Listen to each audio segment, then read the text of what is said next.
اگر نادینی نہیں تو اسلام کو محض ایک اخلاقی نظریہ سمجھ کر اس کے اجتماعی نظام سے لاپرواہی برتی جائے.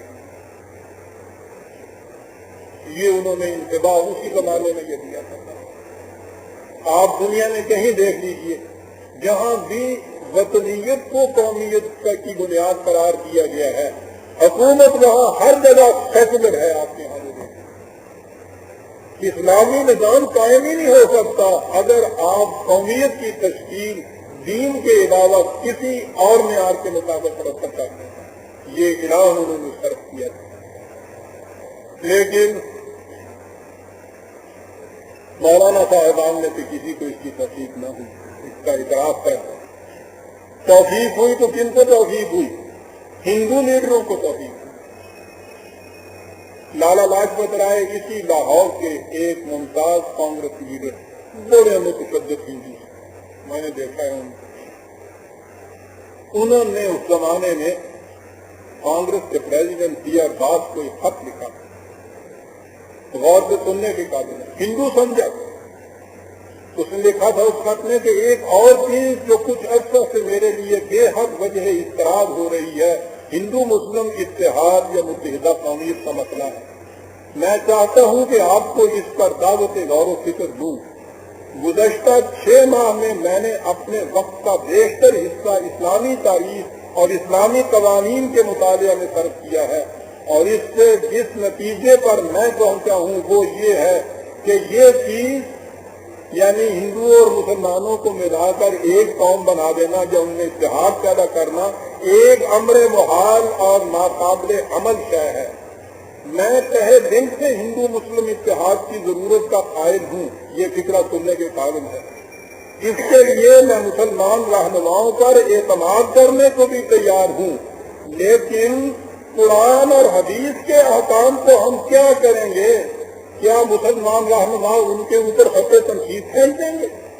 اللہ لاجپت رائے تو یہ جانتا ہے کہ قرآن اور حدیث کے احکام کی روح سے مسلمان کسی دوسری قوم کا جز نہیں بن سکتے.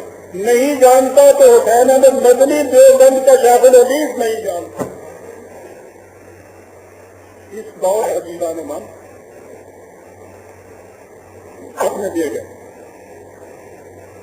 علامہ اقبال کو تو پھر بھی یہ دنیا جانتی تھی کہ 1905 میں جب وہ واپس آئے ہیں تو اسی اسلامی قومیت کے پیغام پر تھے، قرآن کریم کے مفکر تھے، ان کی ساری زندگی اسلامی تعلیمات میں گزری تھی.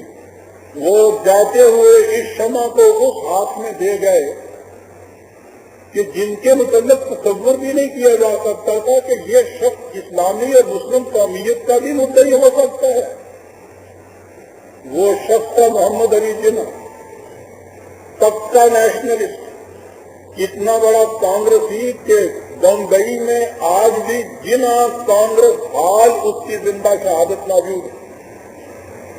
اتنا بڑا کانگریسی کہ جب اس نے دیکھا کہ یہ اتحاد نہیں ہو سکتا ہندو مسلم کا تو وہ ہندوستان چھوڑ کے ولایت چلا گیا، وہاں جا بیٹھا.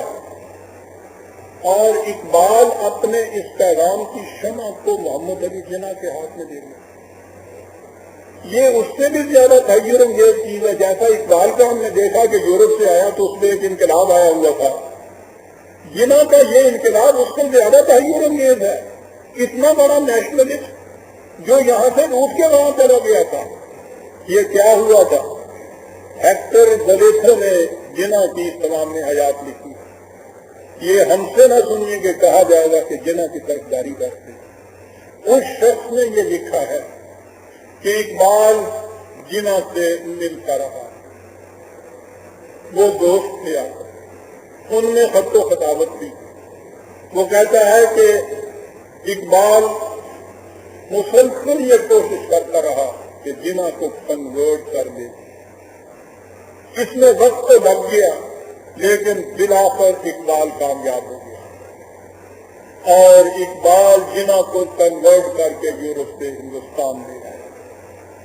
یہاں آنے کے بعد یہ تو ہیکٹر زلیتھو نے لکھا ہے، یہاں آنے کے بعد سن 37 میں علامہ اقبال نے 21 جون سن 37 کو جناح کے نام ایک خط لکھا اور اس میں انہوں نے لکھا کہ میں جانتا ہوں کہ آپ بہت مصروف انسان ہیں، لیکن مجھے امید ہے کہ میرا آپ کو بار بار لکھنا آپ پر گراں نہیں گزرتا ہوگا۔ میرے اس اصرار و تکرار کی وجہ یہ ہے کہ میری نگاہوں میں اس وقت ہندوستان بھر میں آپ ہی وہ واحد مسلمان ہیں جس کے ساتھ ملت اسلامیہ کو اپنی یہ امیدیں وابستہ کرنے کا حق ہے کہ آپ اس طوفان میں جو یہاں آنے والا ہے اس کی کشتی کو ثابت و سالم بامن و عافیت صاحب مراد تک لے جائیں گے۔ کیا نگاہ تھی اس مرد مومن، کس شخص کو ڈھانپا ہے اس نے، کس اعتماد کے ساتھ اس کو یہ شخص کہہ رہا ہے، اور اس کے بعد کس طرح ہر فن اس کی یہ دور اندیشی صحیح ثابت ہوئی۔ واقعی یہ وہ شخص تھا کہ جو اس کشتی کو ساحل مراد تک بآفیت لے آئے۔ اب جنا کی کشمکش شروع ہوتی ہے، لیکن چونکہ آج کی تقریب کا موضوع صرف اقبال اور نظریہ دو قومی ہے، اس لیے میں جنا نے کس طرح سے یہ چموکھی لڑائی لڑی تھی اس تفصیل میں نہیں جاتا۔ یہ چیزیں تو میں عمر بھر بیان کرتا چلا آ رہا ہوں، جتنی عمر باقی ہے اس میں بھی یہ بیان کرتا چلا جاؤں گا کہ یہ در حقیقت دین کی تفسیر ہے، قرآن ہی کی تشریح ہے جو کچھ یہاں ہوا تھا۔ جنہوں نے یہ چومکھی لڑائی لڑی، اور اس کے بعد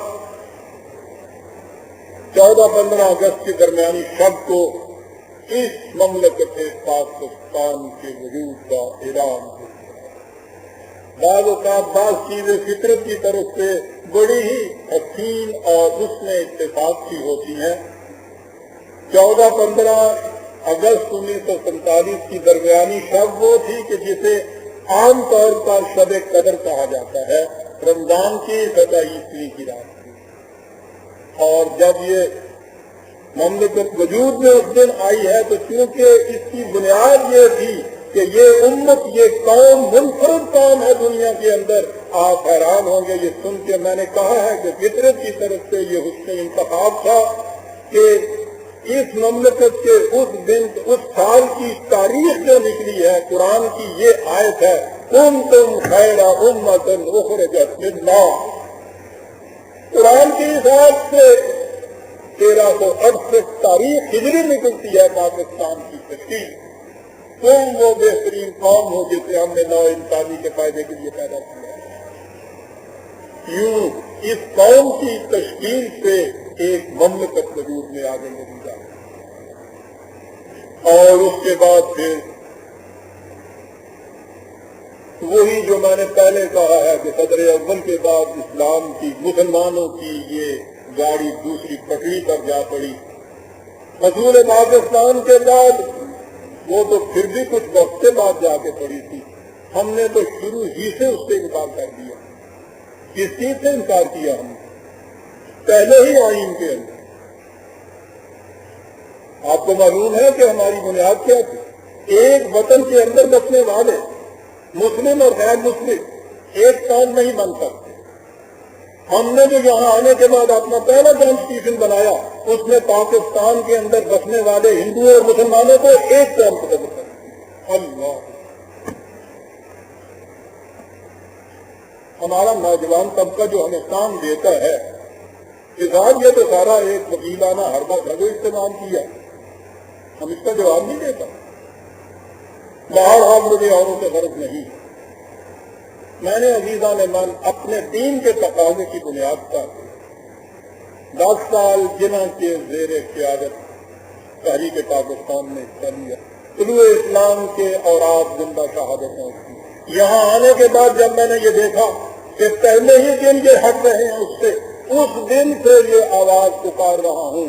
25 سال کا عرصہ ہو گیا عزیزان من، اللہ کا شکر ہے کہ طلوع اسلام نہایت پابندی سے اسی طرح سے یہ شائع ہو رہا ہے۔ ہر ایشو کے اندر یہ پکارتا چلا جا رہا ہوں کہ یہ جو چیز تم کر رہے ہو یہ اس بنیاد کو پھیڑ دے گی جس پر اس مملکت کی عمارت تعمیر ہوئی ہے۔ بنیاد ہماری 2 قومی نظریہ تھا، تم نے یہاں آنے کے بعد ایک وطن کے اندر بسنے والے ہندو اور غیر مسلم اور غیر مسلموں کو ایک قوم جو تصور کر لیا ہے، ایک قوم جو قرار دے دیا ہے، 2 قومی نظریہ کی یہ خود تردید تم نے کر دی ہے۔